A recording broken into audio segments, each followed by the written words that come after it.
There's a quiet weight we carry when we believe that following God requires perfection.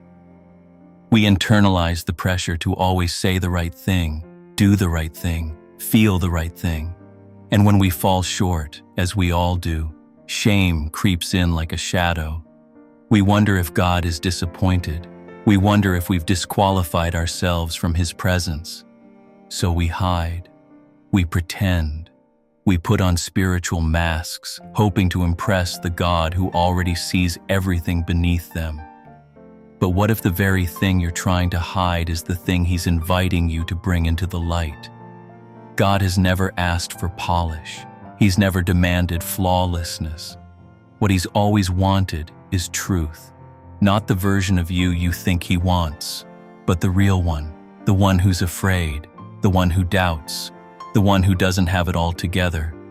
Honesty, not perfection, is what opens the door to intimacy with God. And the truth is, He already knows. There is nothing about you that surprises Him. Not your weaknesses, not your questions, not even the moments you've given up. You don't have to censor your prayers. You don't need to script your emotions. God is not looking for a rehearsed performance. He's looking for the kind of heart that says, "Here I am, Lord. I don't have the answers. I'm tired. I'm unsure. But I'm still coming to you." That's what touches His heart. Not the show, but the surrender. Think about the people in Scripture who encountered God in profound ways. It wasn't the ones who pretended to have it all figured out. It was the ones who admitted their mess. David pouring out raw sorrow in the Psalms. Elijah asking God to take his life in a moment of despair. Peter weeping bitterly after denying Jesus. None of them were perfect, but they were real. And God met them right there. The path to closeness with God has never been through perfection. It's through presence, raw, unfiltered, vulnerable presence. When you stop performing, when you stop pretending, when you finally drop the weight of trying to be enough, you realize that God was never asking for that in the first place. He wasn't waiting for a better version of you. He was just waiting for you. Sometimes, without realizing it, we confuse spiritual growth with image management. We think maturity looks like having fewer struggles, fewer doubts, fewer breakdowns. But real maturity in faith doesn't mean you stop struggling. It means you stop hiding. It means you're able to sit with God in the middle of the struggle and say, "I don't understand this, but I still trust you." There is more courage in confession than in pretending strength. There is more faith in honest tears than in forced smiles.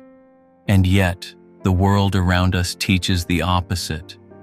It tells us to curate our lives, filter our flaws, perform our worth. But God invites us into something deeper. He doesn't want the cleaned-up version. He wants the honest one. The one who says, "I failed again today," and still comes back. The one who whispers, "I'm scared," but doesn't walk away. There's a sacred beauty in broken prayers. They're not polished, they're not eloquent, but they're real.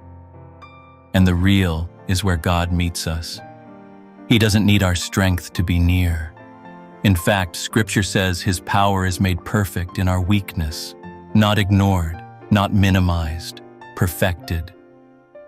That means the very places you feel ashamed of are the ones He wants to redeem, not erase. This is the difference between religion and relationship.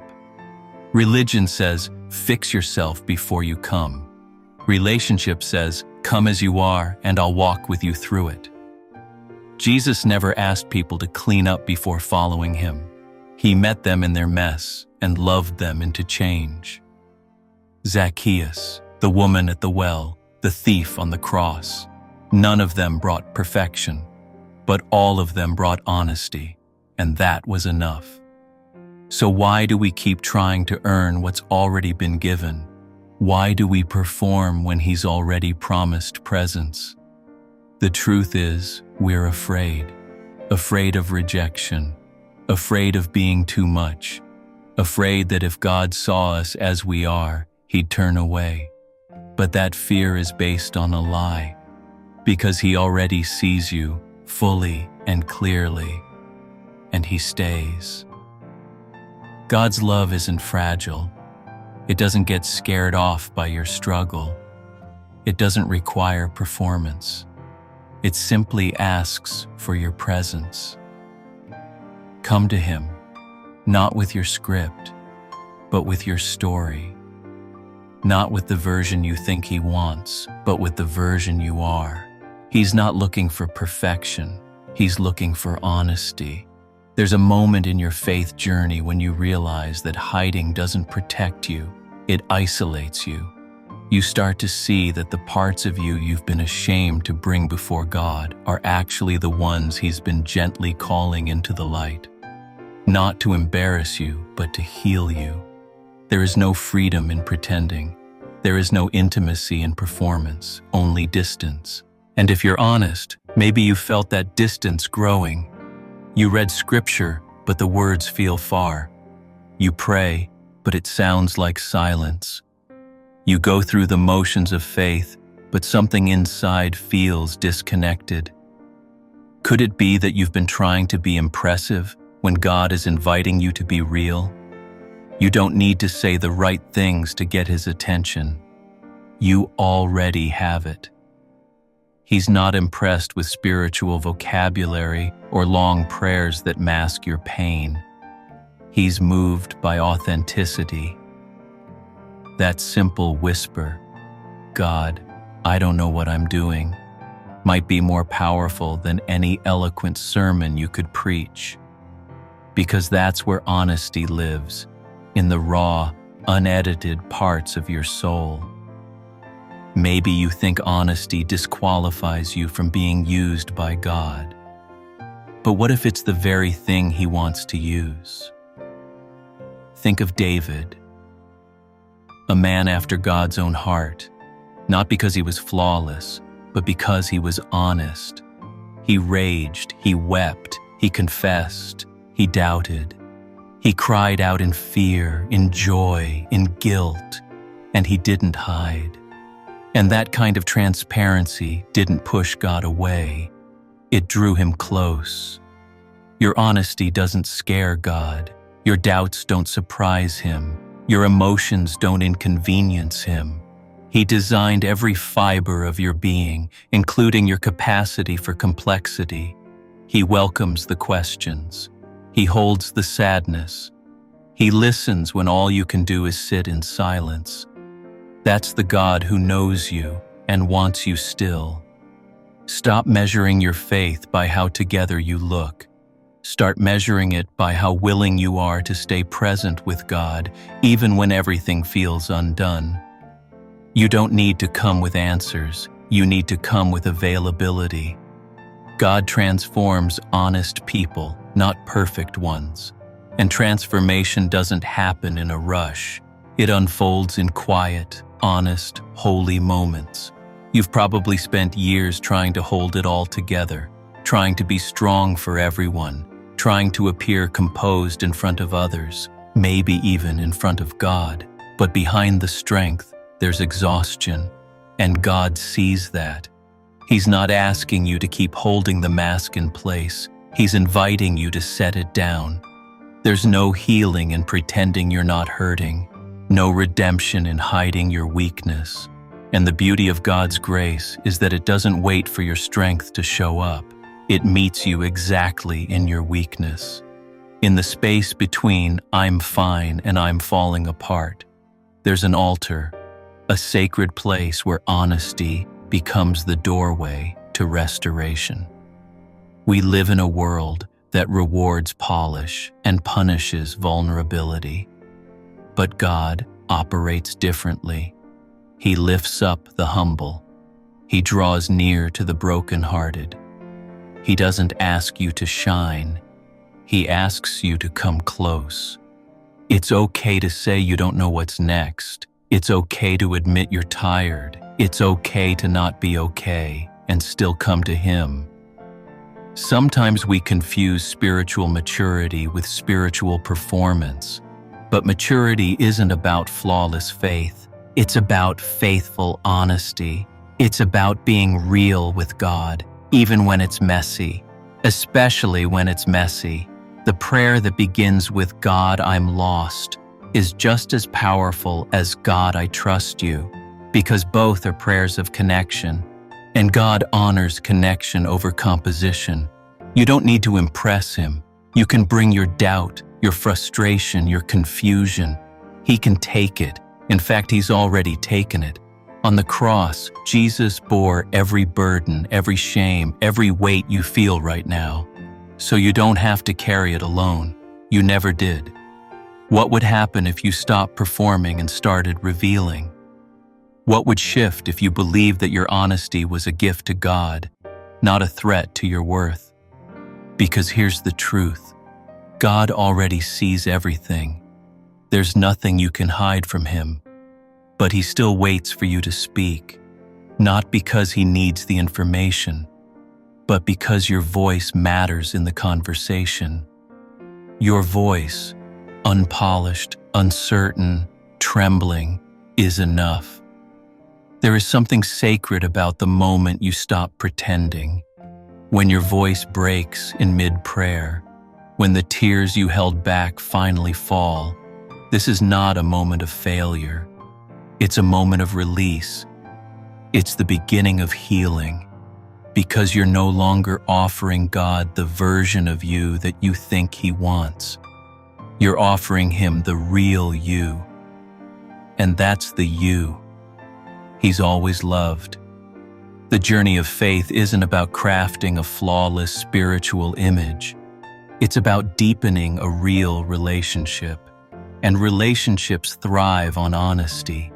God doesn't grow distant when you confess your struggles. He draws closer. He's not waiting for your perfection to feel near to you.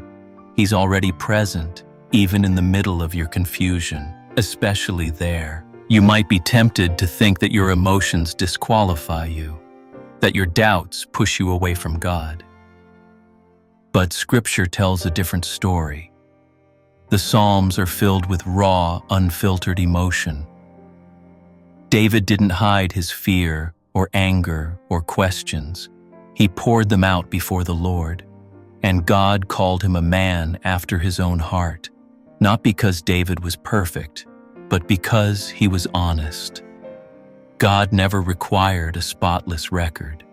He asks for an open heart. And when you start being honest with Him, you start realizing something else. The pressure lifts. The need to perform, the fear of being too much or not enough, it fades in the presence of grace. Because grace doesn't demand perfection. It invites you to breathe, to rest, to be fully known and still completely loved. This kind of love is what sets you free, not a love that waits for you to clean yourself up, but one that meets you in your mess and stays. The love of God doesn't flinch at your humanity. It embraces it, redeems it, transforms it, not by force, but by faithfulness. So when you're tempted to edit your prayers, to withhold the messy parts, pause. God already knows. And still, He wants to hear it from you, not because He needs to be informed, but because He delights in being invited. Your honesty doesn't weaken your faith, it strengthens it. Because only when you're honest can you fully surrender, and only in surrender can God truly move. There's a quiet shift that happens when you finally stop striving, when you stop trying to manage your emotions, silence your fears, and package your pain in presentable ways. You realize God never asked you to bring Him perfection. He asked you to bring Him yourself. And now that you have, something begins to settle in your spirit. This is what peace actually feels like. Not the absence of difficulty, but the presence of God in the middle of it. Peace that isn't earned by spiritual performance. Peace that isn't a reward for behaving well. It's the fruit of honesty. The result of finally coming as you are and realizing He welcomes you exactly like that. You begin to see it more clearly now. God didn't choose you because you had it all together. He chose you knowing full well where you'd struggle, where you'd fall, where you'd doubt. And still, He called you His.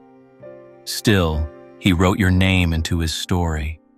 Still, He entrusted you with purpose, not because you were qualified, but because He is faithful. When you let go of the idea that you need to earn His love, you begin to live differently. Freer, lighter, more open.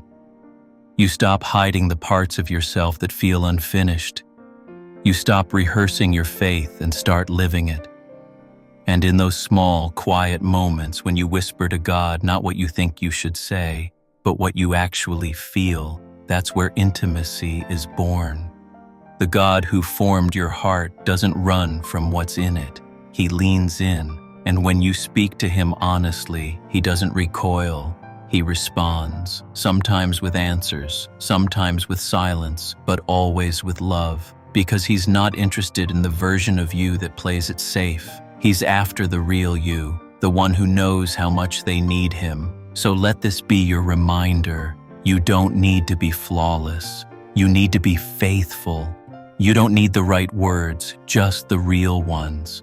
And when you bring your honesty to God, you'll find that His grace is bigger than you imagined, that His presence is closer than you thought, that His love is strong enough to carry not just your strength, but your weakness too. Not one moment of your honesty is wasted.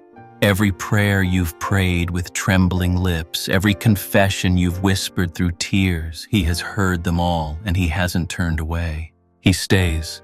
And maybe that's the most powerful truth of all. Not that you kept holding on, but that He never let go.